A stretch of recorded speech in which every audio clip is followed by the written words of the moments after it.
reka mbabwire indi nkuru yenda gusa nk'iyo yari ifite. Nigeze njya mbivuga, naje mu Rwanda najyaga nza, naje muri 77 ngaruka 78 ndetse ngira ngo naje gatatu no mu ntangiriro ya 79 najyaga nza hano, uhuriye nanjye mu nzira wanankubitira n'ubusa icyo gihe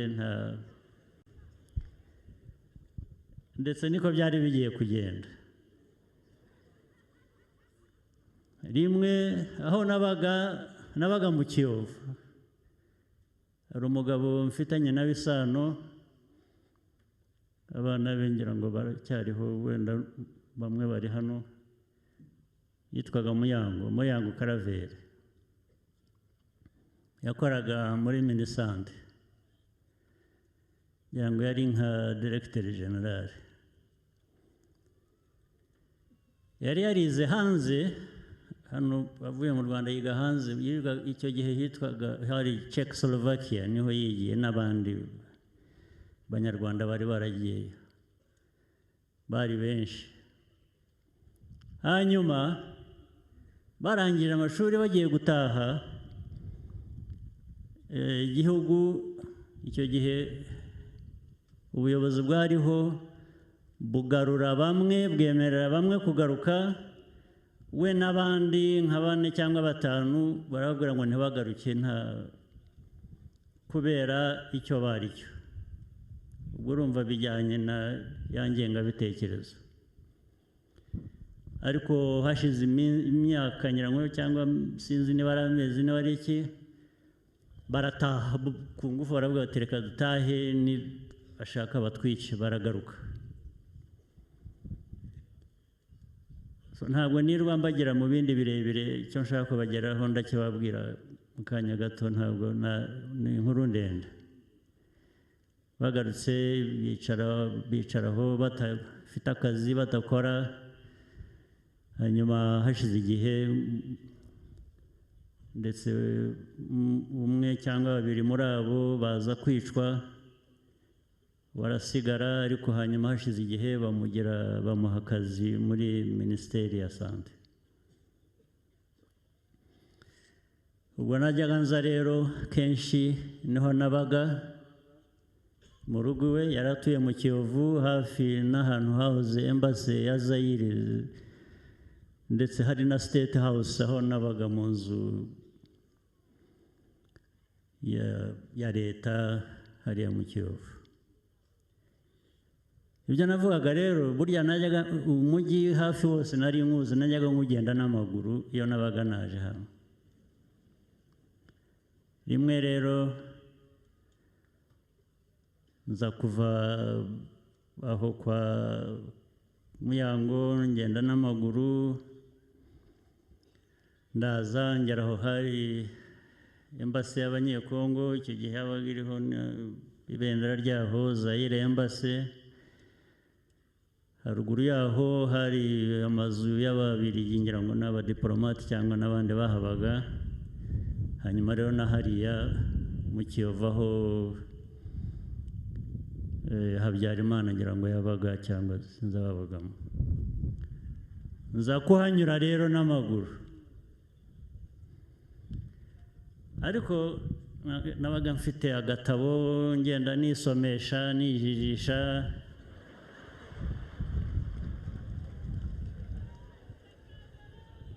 Nza kuhanyura, mva aho ku Embassy, ndazamuka ngana aho Ababiligi bari batuye haruguru, usa n'ugana kuri Plateau. Umujandarume wari uharinze, urwo ruhande babaga barinze impande ebyiri, hari urwo ruhande n'urundi hirya. Ati yewe sha, ndamwihorera nirebe, noneho bituma nsoma kurusha uko ngoma ngenda. Ati yewe, ati wowe, ati we. Ndabanza ndamwihorera, ngiye kumva numva yari yambaye bute iz'abasirikare zirimo ibyuma hasi, ngira ngo numva arambuka umuhanda aza nsanga. Arangira ati we sha, ati niwe mbwira. noneho ndahindukira ndamureba, ntigewe ntige wavugaga, ati ngwino hano, ngira nsa n'utabyumvise ndavuduka ndiruka, arankurikira aranyirukankana, ariko ntabwo yamenye aho nyuze, ndiruka ndamusiga, ndagenda ndazunguruka, hari ahantu ngira ngo hari, niba n'icyo gihe hari embassy y'Abafaransa muri icyo gice, ndagenda ndazunguruka ndakwepa, ndagenda ninjira mu nzu kwa Muyango Karaveri, njya nta nubwo nigeze mbabwira ibyambayeho. Icyo nshaka kuvuga ni iki, ubwo byabaye 77 cyangwa 78, hanyuma karabaye naje kwisanga ntuye muri iyo nzu.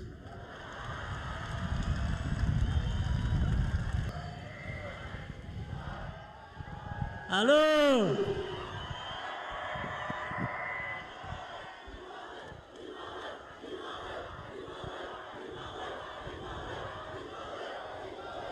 Abagasabo muri aho?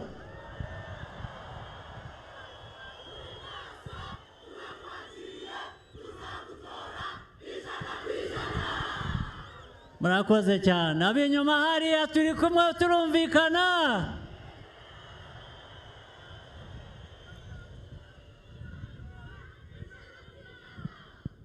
Ndabashimiye cyane.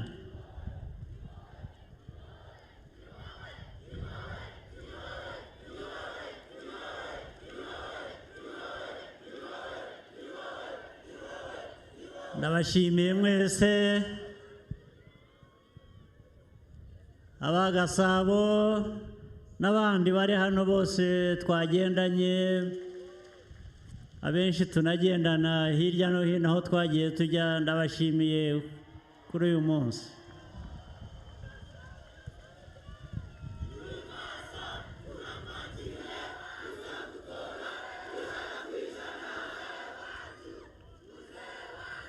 Reka mbanze nkemure icyo kibazo ariko kigize kuvugwa.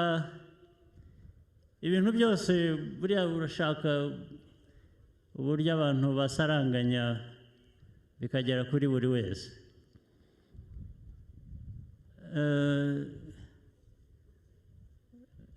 Ikibazo hagati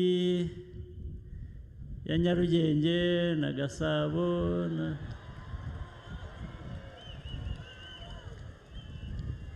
uko nzabigenza, Fazili namwemereye ko nibantumira nzaza ngasangira nabo ubwo nzaza.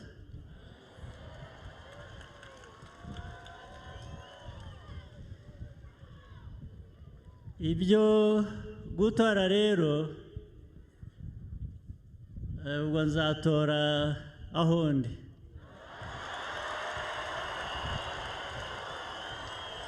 Aho ndi niho nzatorera,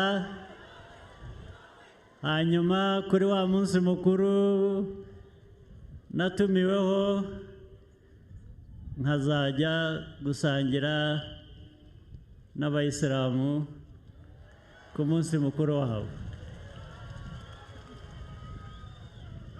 Ubwo si ubutabera se?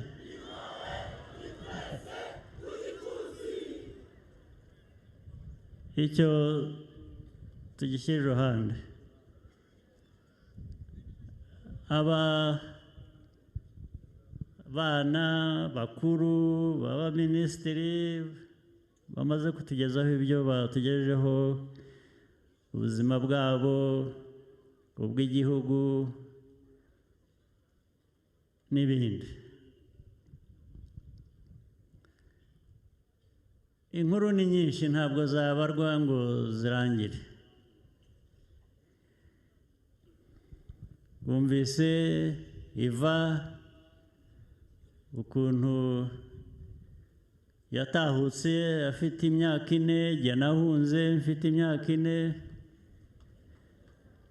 ariko uko tungana kose tugahurira hano tugakora umurimo umwe wo kongera kubaka igihugu cyacu.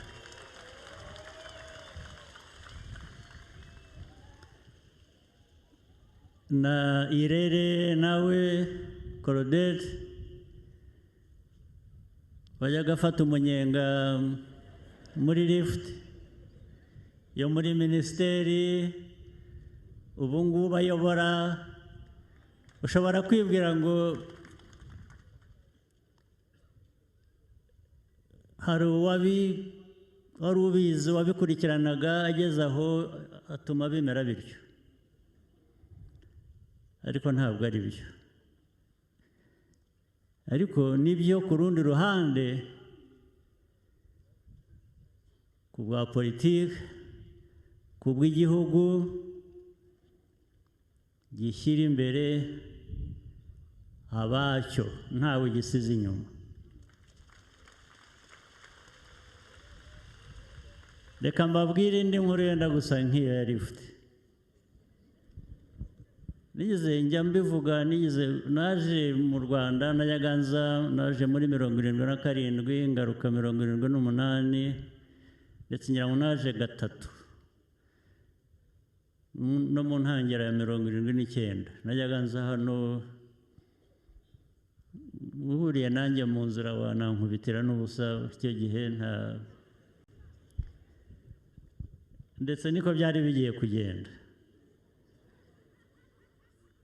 Rimwe aho nabaga mu Kiyovu, hari umugabo mfitanye nawe isano, abana be ngira ngo baracyariho, wenda bamwe bari hano, yitwaga Muyango Karaveri. Yakoraga muri Minisante, ngira ngo yari nka Directeur General.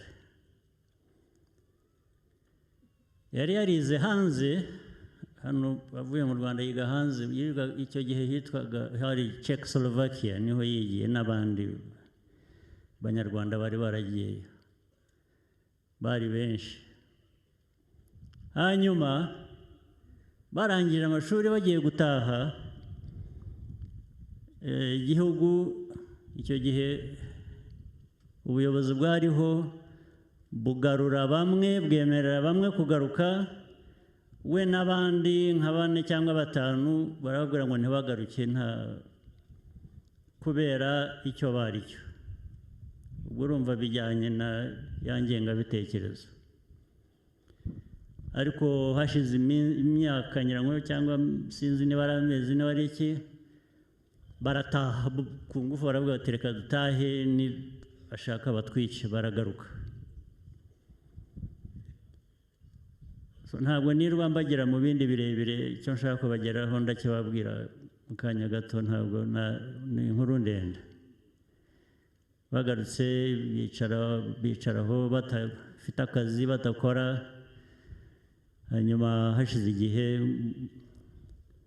ndetse umwe cyangwa 2 muri abo baza kwicwa, barasigara. Ariko hanyuma hashize igihe bamuha akazi muri Minisiteri ya Sante.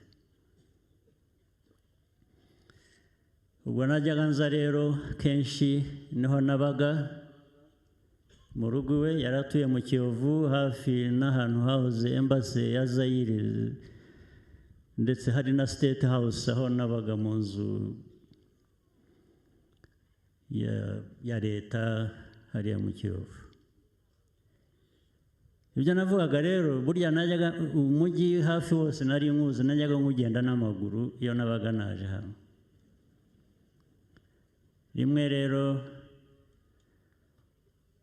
nza kuva aho kwa Muyango ngenda n'amaguru,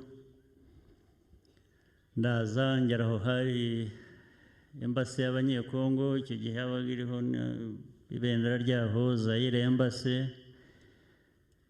haruguru yaho hari amazu y'Ababiligi ngira ngo n'abadiplomate cyangwa n'abandi bahabaga, hanyuma rero na hariya mu Kiyovu aho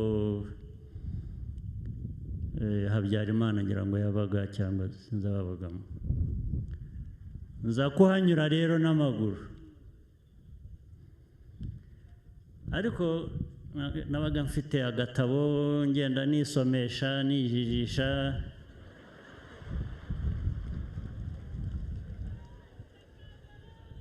nza kuhanyura mva kuri aho ku Embassy ndazamuka ngana aho Ababiligi bari batuye haruguru, usa n'ugana